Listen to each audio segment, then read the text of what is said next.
टहलते टहलते ना जाने किस रास्ते पर भटक गया और किसी दूसरे ही जंगल में जा पहुंचा। वो खुद भी हैरान हो गया कि वो कहाँ आ गया है। चलते चलते उसे रास्ते में एक बारहसिंघा मिला, जो देखते ही समझ गया कि हिरन उस जंगल में नया है। तुम तो इस जंगल के नहीं हो, तुम यहाँ कैसे आए? हाँ भाई, मैं अपने जंगल का रास्ता भटक गया हूँ और वहीं वापस जाने का रास्ता ढूंढ रहा हूँ। ओह, ऐसी बात है। फिर तो तुम बहुत बड़ी गलती कर रहे हो। इस जंगल में बहुत से जंगली जानवर हैं जो दूसरों को मारकर खा जाते हैं। अगर किसी ने तुम्हें देख लिया तो बहुत बड़ी दिक्कत में पड़ जाओगे। ऐसा कहकर बारहसिंघा वहाँ से चला गया और हिरन समझा, हाँ, यूं ही मुझे डरा रहा है। ये जंगल मुझे बहुत अच्छा लग रहा है। इसे पूरा घूमकर ही अपने जंगल वापस जाऊंगा। चलते चलते अचानक उसका पैर सोए हुए शेर की पूंछ पर जा पड़ा। शेर ने हिरन को देख लिया और जोर से गुर्राया। तुम्हारी इतनी हिम्मत कि तुम मुझ पर पैर रखो? डर के मारे हिरन की जान सूख चुकी थी। हिरन बड़ी तेजी से दूसरी ओर अपनी जान बचाकर भागने लगा। शेर भी उसके पीछे भागा। हिरन भागते भागते अपने जंगल के रास्ते को पकड़ लेता है, लेकिन शेर की रफ्तार के आगे खुद को नहीं बचा पाता। रास्ते में ही शेर उसे दबोच लेता है और खा जाता है। अब शेर को एक नए जंगल का रास्ता पता चल जाता है। शेर ने देखा कि ये नया जंगल बहुत बड़ा है और यहाँ बहुत से जानवर हैं। उसने आगे जाकर देखा, जंगल में इतने सारे हिरन थे। उन सबको देखकर उसका मन ललचा गया। एक एक करके उसने सबको खाना शुरू कर दिया। अब जंगल के सभी हिरन असुरक्षित थे। हिरन के सरदार ने कहा, हमें कुछ करना होगा, नहीं तो ये शेर हम सबको खा जाएगा। तभी एक छोटा हिरन कहता है, सरदार, मुझे लगता है हमें 15 दिनों तक छुप जाना चाहिए। हम सब 21 दिन तक भूखे रह सकते हैं, लेकिन मैंने सुना है कि शेर केवल 15 दिन तक भूखा रह सकता है। अगर हम 15 दिन झाड़ियों में छिपे रहे तो ये भूखा रहेगा और यहाँ से चला जाएगा। सभी उस बच्चे की बात को मान लेते हैं और 15 दिनों तक झाड़ियों में छुपे रहते हैं। जब 15 दिनों तक शेर को कोई हिरन नहीं मिलता तो वो अपने जंगल वापस लौट जाता है। सभी हिरन उस छोटे नन्हे हिरन की बहुत तारीफ करते हैं। अरे वाह, तुमने हम सबको बचा लिया। तुम्हारी तरकीब बहुत अच्छी थी। इसीलिए कहते हैं, समझदार कोई भी हो सकता है, बड़ा भी और छोटा भी। 2 हिरन और भालू। जंगल का राजा शेर बहुत ही खूंखार था। उसे अपनी ही प्रजा को खाने में बहुत मजा आता था। उसका सबसे पसंदीदा खाना था हिरन। इसीलिए पूरे जंगल में एक भी हिरन बाकी नहीं रहा था। छुपते छुपाते एक हिरन का जोड़ा काफी दिनों से अपनी जान बचाए इधर उधर भटक रहा था। हिरन की पत्नी हिरनी माँ बनने वाली थी। हिरन को उसकी बहुत चिंता सता रही थी। हे भगवान, इस जंगल का रक्षक हमारा राजा हमारा दुश्मन बन चुका है। अगर किसी और जंगल में जाते हैं तो वो हमें शरण नहीं देंगे। मैं क्या करूं? किस तरह अपनी पत्नी और बच्चे की रक्षा करूं प्रभु?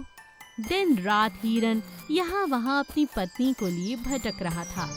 एक दिन रास्ते में उसे भालू दिखाई दिया। भालू उसे देखकर बहुत हैरान हो चुका था। अरे अरे हिरन भाई तुम, और अरे भाभी तुम, हे भगवान, मैं तो सोचता था तुम लोग अब जिंदा नहीं हो, इस दुनिया में ही नहीं हो। मैं तुम दोनों को देखकर बहुत खुश हूँ, मगर तुम इतने दिनों तक थे कहाँ? हिरन अपनी परेशानी भालू को बताता है। हिरनी और हिरन को रोता बिलखता देखकर भालू को उन पर बहुत दया आ जाती है और भालू कहता है, चाहे अब कुछ भी हो जाए, ये बच्चा इसी जंगल में पैदा होगा और इसका पूरा जिम्मा मेरा है।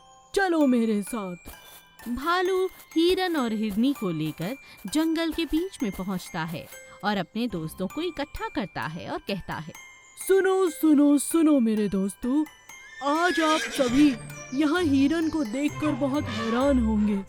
जैसा कि हम सब जानते हैं कि हमारे जंगल से हिरन लुप्त हो चुके हैं और इसका कारण है हमारा राजा शेर, जो हमारा रक्षक नहीं बल्कि भक्षक है।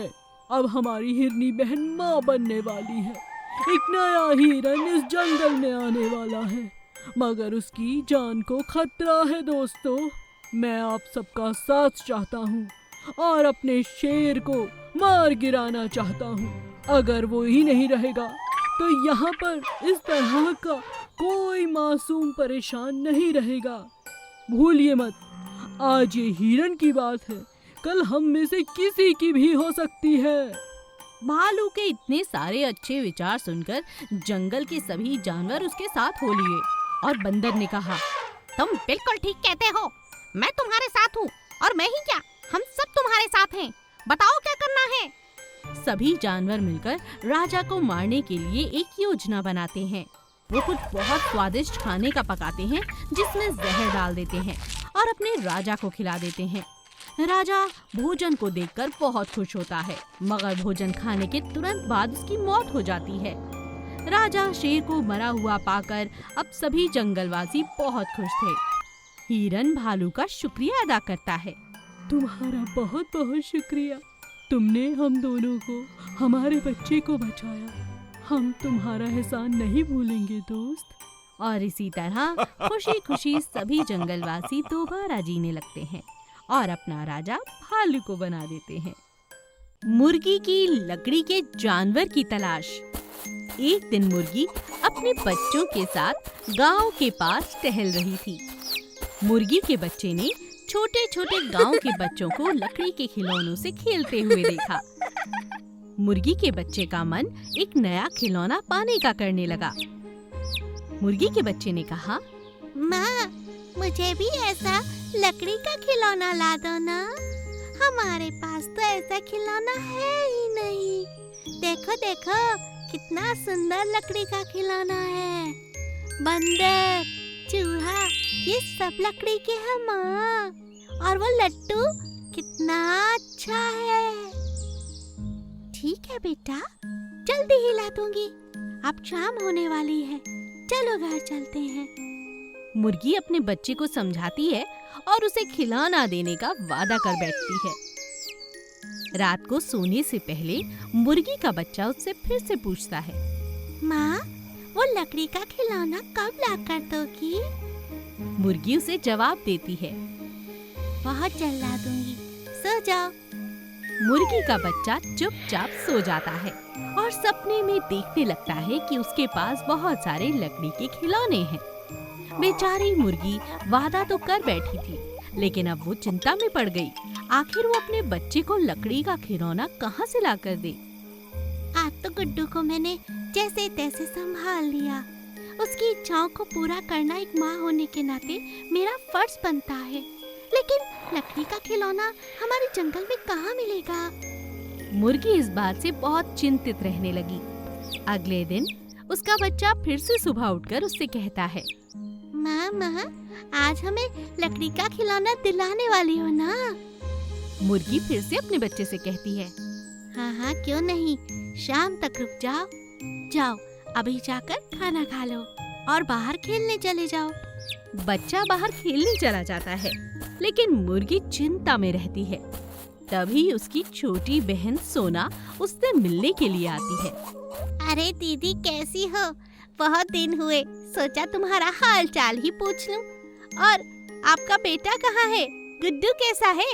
अरे कहाँ गया, कहाँ है? अरे तुम तो परेशान लग रही हो दीदी। मुर्गी की बहन उसकी चिंता का कारण पूछती है। मुर्गी उसे सब कुछ सच सच बता देती है। यह बात सुनकर उसकी बहन सोना जोर जोर से हंसने लगती है। दीदी, तुमने तो कमाल की बात कर दी। मुर्गी हैरान रह जाती है कि उसने ऐसी क्या बात कर दी। वो अपनी बहन से पूछती है, मगर मैंने ऐसा क्या कहा है सोना, जो तुम जोर जोर से हंस रही हो? सोना अपनी बहन से कहती है, दीदी, हम तो जंगल में रहते हैं और लकड़ियाँ तो जंगल में ही होती है। यहाँ से एक खिलौना बनाकर अपने बेटे को दे दो। बहुत साधारण सी बात है। मुर्गी को झटपट समझ में आ जाता है कि अब उसे क्या करना है। वो तुरंत पास में से एक लकड़ी का टुकड़ा तोड़ कर लाती है, उसे रंग करती है और एक सुंदर सा खिलौना बना देती है। शाम होते ही जब उसका बच्चा उससे फिर से लकड़ी का खिलौना मांगता है तो उसकी माँ कहती है, ये लो तुम्हारा लकड़ी का खिलौना, लेकिन इससे खेलने से पहले एक वादा करो। वादा? कैसा वादा माँ? वादा करो, कभी भी लकड़ी के खिलौने मांगने हो तो याद रखना लकड़ी के पेड़ भी लगाने चाहिए।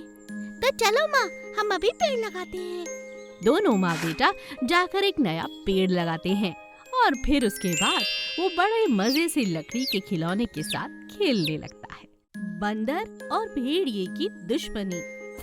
बंदर बहुत ही मस्तीखोर था, हर किसी का मजाक उड़ाना उसे बहुत पसंद था। लेकिन भेड़िया हमेशा गुस्से में रहता, हर किसी के ऊपर अपनी नाराजगी जताता और हमेशा इतरा कर चलता। उसे इस बात का बहुत घमंड था कि वो तरह तरह के शिकार कर लेता था। मगर भेड़िए की एक टांग थोड़ी सी टूटी हुई थी, जिसके कारण वो लंगड़ा कर चलता था। और बंदर यूं तो उसका दुश्मन था ही, मगर अक्सर वो उसे चिढ़ाया करता था। अरे लंगड़े, कहाँ चला? माना माना तो बहुत अच्छा शिकारी है, लेकिन जरा अपनी टांग की तरफ देख, भागते हुए तो बहुत मटकता हुआ लगता है। आज तक भेड़िया नहीं देखा ऐसा जैसा तू है रे, घमंडी लाल।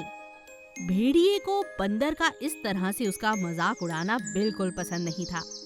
इस बंदर को तो मैं सबक सिखा के रहूंगा, हर जगह मेरी बेइज्जती कर देता है। लंगड़ा लंगड़ा लंगड़ा कह कहकर इसने मुझे हर जगह लंगड़ा बोलने की आदत डाल दी है। हर कोई अब मुझे भेड़िया नहीं लंगड़ा कहने लगा है, और ये सब इस बंदर के कारण। घमंडी भेड़िया बदला लेने की भावना के साथ एक दिन रात में बंदर पर हमला करने के इरादे से उसके पेड़ के पास पहुंच जाता है। आज इसका काम यही तमाम, रात को ही इसे पकड़कर मार दूंगा और खाई में फेंक दूंगा। फिर अगले दिन जब किसी को नहीं मिलेगा, कोई नहीं पूछने वाला इसे। भेड़िया बहुत गुस्से में था। वो बंदर का शिकार करने ही वाला था कि अचानक उसके दूसरे पैर पर सांप डस लेता है। अरे ये क्या हुआ? कौन था ये? भेड़िया बहुत ज्यादा तड़पने लगता है। वो समझ जाता है कि किसी सांप ने उसे काटा है, लेकिन रात के अंधेरे के कारण उसे कहीं कुछ भी नजर नहीं आ रहा था। वो इतनी जोर जोर से तड़पने लगता है कि अचानक बंदर को उसकी आवाज आ जाती है और वो दौड़ता हुआ अपने घर से बाहर निकलता है। अरे अरे, क्या हुआ? अरे लंगड़ू, तुम क्या हुआ भाई? दूसरी टांग लेकर बैठे हो? मुझे अरे भाई बंदर, मुझे सांप ने काट लिया है, बचाओ। अरे घबराओ नहीं, रुको, मैं कुछ करता हूँ। बंदर के पिता बहुत माने हुए वैद्य थे। उसे सांप के कटे की दवा के बारे में पता था। वो अपने घर से दवा लेकर आता है, एक सुई भेड़िए को लगाता है और दवा पट्टी कर देता है। थोड़ी ही देर में भेड़िए को अच्छा महसूस होता है। तब बंदर कहता है, कैसा लग रहा है? बच गए कि नहीं? पानी लाऊं, चाय लाऊं, कॉफी लाऊं? क्या लोगे बोलो? भेड़िए को अपनी करतूत पर बहुत शर्म आती है। भेड़िया बड़े दिल से धन्यवाद करते हुए कहता है, यार बंदर, तुम तो बहुत अच्छे हो। मैं तो गुस्से में तुम्हारे साथ कुछ गलत करने आ रहा था। मुझे माफ कर दो, मगर एक वादा करो। हाँ बोलो। तुम मुझे लंगड़ा नहीं कहोगे, मुझे बिल्कुल पसंद नहीं। अरे इतनी सी बात। मस्ती मजाक करना तो बंदरों की आदत होती है दोस्त। अगर तुम्हें पसंद नहीं तो कभी नहीं कहूँगा। मेरा मकसद तुम्हारा दिल दुखाना कभी भी नहीं था।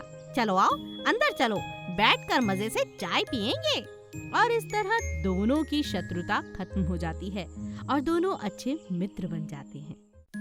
अरुण और गंगा चंदनपुर नाम के गांव में रहा करते थे। अरुण को बिल्कुल भी खेती बाड़ी करना बिल्कुल पसंद नहीं था, क्योंकि वो पढ़ा लिखा था। इसीलिए वो शहर जाकर काम करता और गांव को शाम की तरफ लौट आता। अरुण की देखा देखी गांव के कई नौजवान शहर की तरफ जाने लगे। हर कोई अब व्यापार करना चाह रहा था। बहुत ज्यादा नौकरी करना चाह रहा था, लेकिन बिल्कुल भी खेती बाड़ी में किसी का दिल लगता ही नहीं था। गंगा को अपने पति की ये बात बिल्कुल पसंद नहीं थी। उनके पास बहुत सारी जमीन थी जो एकदम बंजर पड़ी थी। गंगा जैसे ही घर का सारा काम खत्म कर लेती, वो जाकर अपने खेतों में पेड़ पौधे लगाती थी। धीरे धीरे पेड़ पौधे बड़े होने लगे। उसका बागीचा, उसका पूरा खेत लहलहाने लगा। हर जगह फूल, बड़े बड़े वृक्ष, हर किसी को देखकर बहुत अच्छा लगता था। हर कोई गंगा की बहुत तारीफ करता था। एक दिन अरुण ने गंगा से कहा, जब देखो इन्हीं कामों में लगी रहती हो। मान लिया तुम्हारी मेहनत से सुंदर लगता है हमारा खेत, मगर जरा अपने हाथ पैर देखो, एकदम काली पड़ गई हो धूप में काम कर करके। बस करो, पूरी गर्मियों में आराम ही करना और अपने रंग रूप पर थोड़ा ध्यान दो। अरुण ऐसा कहकर चला जाता है।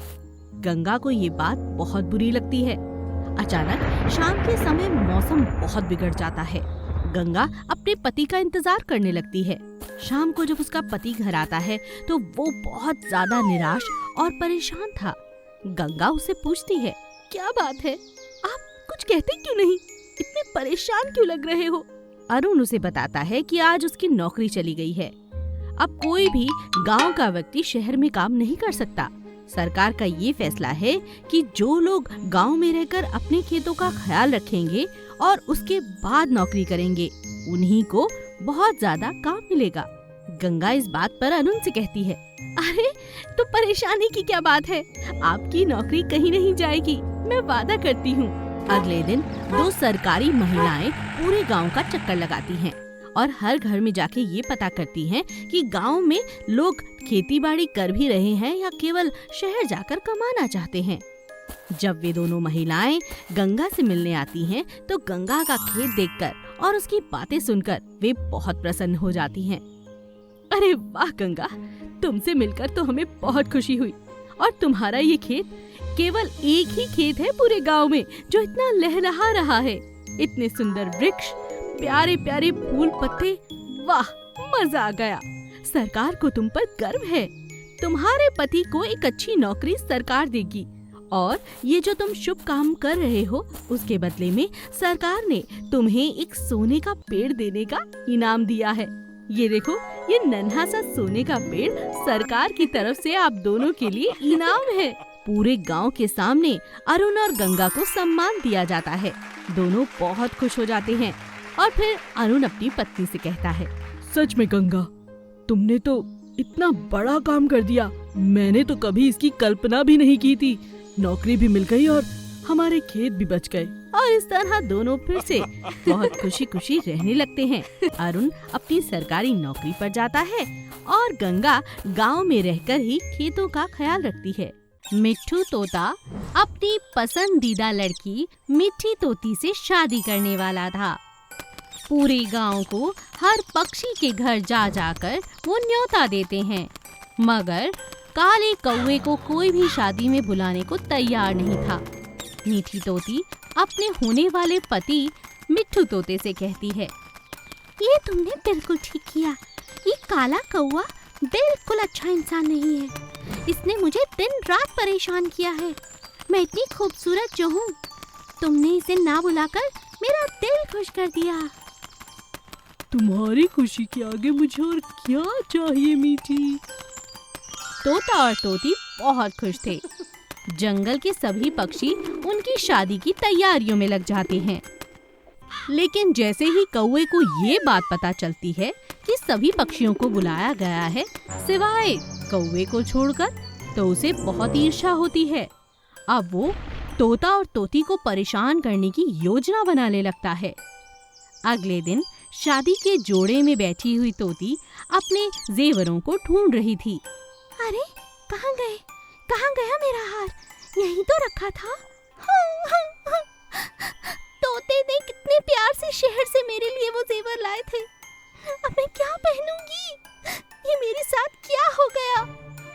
तोती जोर जोर से रोने लगती है। बारात पहुंच आती है। तोता हैरान था कि तोती अभी तक तैयार क्यों नहीं हुई। तोते की बात सुनकर तोती फिर से रोने लगती है। मेरा सपना टूट गया। तो सोचा था आज तुम्हारे खरीदे हुए अच्छे अच्छे जेवरों को पहनूंगी, पर पता नहीं सब कहाँ चले गए हैं। रात में मैंने यहीं रखे थे। मिट्टू, मेरी बात का यकीन करो। मिट्टू मिट्टी से कहता है, कैसी बातें करती हो? मुझे तुम पर पूरा यकीन है। मुझे जेवर नहीं, तुमसे शादी करनी है। चलो चलो जल्दी करो, फेरों के लिए देरी हो रही है। तभी मिट्टी की सभी सहेलियां फूलों से बनाए हुए सुंदर सुंदर जेवर उसके लिए लेकर आती हैं और उसे पहना देती हैं। अब मिट्टी पहले से भी कहीं ज्यादा खूबसूरत लग रही थी। अरे ये तो बहुत अच्छा है, तुम लोग बहुत अच्छे हो। मिट्टू और मिट्टी शादी कर लेते हैं। सभी पक्षी बहुत खुश थे। बेचारा कौवा दूर से ईर्ष्या में फिर से कुड़ता रहा और जेवरों को अपने पास रखकर उसने सोचा, क्या फायदा, ना तो इन्होंने मुझे शादी में बुलाया और ना ही इस चोरी का कोई फायदा हुआ। मुझे अपने अंदर बदलाव लाना चाहिए। मीठा बोलूंगा, सबके साथ मिलकर रहूंगा तो हर कोई मुझे शादी में बुलाएगा। मुझे जाकर माफी मांगनी चाहिए। कौवा तुरंत शादी होते ही दोनों के सामने आ जाता है और अपनी गलती की माफी मांगता है। तोता और तोती उसे माफ कर देते हैं। गौरैया बहुत सुंदर रंग की एक पक्षी थी। बहुत सुंदर गाना गाती थी। उसके साथ नन्हे नन्हे प्यारे प्यारे बच्चे थे, जिनके साथ वो एक प्यारे से पेड़ पर घर बनाकर रहती थी। गौरैया का पति शहर में काम करता था। गौरैया अपने बच्चों से बहुत प्यार करती थी। उनके लिए बहुत स्वादिष्ट दाने चुग कर लाती और उन्हें कहानियां भी सुनाती। एक दिन गौरैया अपने बच्चों को सुला रही थी। अचानक उसकी आंख लग जाती है। तभी बड़ा सा बिल्ला अंदर आ चुका है और उसके बच्चे पर हमला करने वाला है। अचानक बिल्ली के पैर से पानी का गिलास नीचे गिर जाता है और जोरदार आवाज होती है, कौन कौन है यहाँ? गौरैया जोर से शोर मचाने लगती है, बचाओ बचाओ! अरे अरे, तुम मेरे घर में कैसे घुस आए? निकलो यहाँ से, मेरे बच्चे सो रहे हैं। शोर के कारण सभी बच्चे जाग जाते हैं।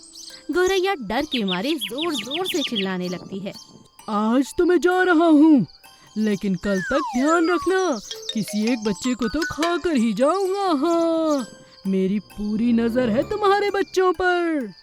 बिल्ली की ये बात सुनकर गौरैया बहुत डर जाती है। वो सिसक के रोने लगती है। अपने बच्चों को समझाती है और फिर से सुला देती है। सो जाओ बच्चों, डरने की कोई जरूरत नहीं। रात भर मैं जागूंगी और तुम्हारा ख्याल रखूंगी। उस रात गौरैया सो ही नहीं पाती। उसे चिंता सता रही थी कि कहीं ऐसा ना हो कि उसकी आंख लग जाए और बिल्ला आकर उसके बच्चों को खा जाए। अगले दिन सुबह होते ही वो अपनी एक सहेली को फोन करती है। हेलो चिक चिक चिड़िया, कैसी हो तुम? क्या हुआ, तुम बहुत परेशान लग रही हो बहन। क्या बताऊं, कल बिल्ले ने मेरे घर में आकर बच्चों पर हमला किया। ऐसा हुआ कि मैं बता भी नहीं सकती। अगर मेरी आंख ना खुली होती तो मेरा एक बच्चा वो खा ही गया होता। मैंने तुम्हें इसीलिए फोन किया है कि तुम मुझे कोई उपाय बताओ। गौरैया की सहेली उसे चुप कराती है और फोन पर उसे एक बहुत अच्छी सलाह देती है। सलाह सुनते ही चिड़िया तुरंत वो सलाह मानने को तैयार हो जाती है। गौरैया अपनी सहेली के कहने पर सरपंच के पास जाती है और कहती है, सरपंच जी, कल रात का वाकया तो मैं आपको बता ही चुकी हूँ। अगर मेरे बच्चों की रक्षा ना की गई तो मैं ये गांव छोड़कर चली जाऊंगी। और आप तो जानते हैं इस गांव में मेरे रहने से कितनी शोभा है। सरपंच गौरैया की बात सुनते हैं और कहते हैं, नहीं नहीं गौरैया, तुम हमारे गांव की शान हो। तुम तो जानती ही हो तुम्हारा अस्तित्व बहुत खतरे में है। मैं अपने घर में एक पूरा कमरा तुम्हारी पूरी रखवाली और रख रखाव के लिए देना चाहता हूँ और बाहर एक पहरादार भी रखूंगा ताकि तुम्हें सुरक्षा मिले। सरपंच की ये बात सुनकर गौरैया बहुत खुश हो जाती है और सरपंच उसे एक नया कमरा देता है, जहाँ जाकर वो एक नया बसेरा बसा लेती है और खुशी खुशी फिर से अपना जीवन राजा की तरह जीने लगती है, क्योंकि अब उसे सुरक्षा भी मिल चुकी थी और सुविधा भी। छोटी बच्ची और भूखी माँ गाय। गाय अपनी बच्ची के साथ जंगल में रहा करती थी। गाय माँ बहुत प्यारी और बहुत ईमानदार थी। वो दिन रात मेहनत करती और अपनी बेटी के लिए खाने लायक भोजन जंगल में इकट्ठा कर लिया करती थी। गाय दिन प्रतिदिन बहुत कमजोर होती जा रही थी, क्योंकि अपनी बच्ची का ख्याल रखने में उसे बहुत कमजोरी आ गई थी। खाना ढूंढने के बावजूद भी इतना कम मिल पाता था कि उसमें केवल उसकी बच्ची का ही गुजारा हो सकता था। कभी कभी तो बेचारी गाय को भूखे ही सो जाना पड़ता था। एक दिन गाय की सहेली छबीली ने उससे कहा, अरे बहन गंगा, तुम दिन रात इतनी मेहनत कर रही हो, खाने की तलाश करती हो। मैं समझ सकती हूँ तुम्हारी कमजोरी का कारण। मुझे लगता है जो थोड़ा बहुत खाना तुम जुटा पाती हो, बस अपनी बेटी को खिला देती हो। क्या ये सच है? क्या करूं बहन, अपनी बच्ची को भूखा नहीं देख सकती हूँ। हर जंगल में प्रतिदिन दूर दूर तक खाने की तलाश करनी पड़ती है। आजकल तो कहीं आसपास फसल भी नहीं है। गांव के लोग अब शहर जाके कमाते हैं। पहले तो लोग गाय को रोटी देने के लिए भी आ जाया करते थे, मगर अब ऐसा कुछ नहीं होता। एक दिन गाय रोटी के टुकड़े को उठाकर अपने घर तक पहुंचने ही वाली थी कि अचानक वो भूख से बेहोश हो जाती है। आसपास के जंगली जानवर वहां इकट्ठा हो जाते हैं और उनकी आवाज सुनकर उसकी प्यारी छोटी सी बच्ची वहां आ जाती है। अरे अरे, माँ को क्या हुआ? माँ बेहोश कैसे हो गई? अरे माँ, अरे माँ! तभी वहां पर खड़ी हुई लोमड़ी कहती है, बेचारी गैया, अरे गंगा तो बहुत अच्छी है, अपनी बच्ची का अच्छे से पालन पोषण करती है, मगर लगता है कुछ खाती पीती नहीं, तभी इतनी कमजोर हो गई है और आज देखो चक्कर खाकर गिर गई। ये बात गंगा की बेटी सुन लेती है, जो रोटी का टुकड़ा होता है उसे अपनी माँ को खिलाती है और ढेर सारा पानी पिलाती है। गंगा को होश आ जाता है। अरे मेरी बच्ची, तुम यहाँ क्या कर रही हो? माँ, मैंने सब सुन लिया है, मैं जान गई हूँ। ये तो गलत बात है ना माँ। आज से हम मिलकर खाएंगे और खाने की तलाश में भी मैं आपके साथ जाऊंगी। अब आप अकेली नहीं हो, मैं हूँ ना आपकी बिटिया आपके साथ। प्यारी नन्ही सी बच्ची बड़ी बड़ी बातें करने लगती है। यह देखकर गंगा का मन बहुत प्रसन्न हो जाता है। अब दोनों माँ बेटी खाने की तलाश में रोज गांव तक जाते और गांव के लोग भी उन्हें तरह तरह के पकवान खिलाने लगे। बहुत जल्द गंगा की सेहत अच्छी हो गई और दोनों माँ बेटी खुशी खुशी रहने लगे।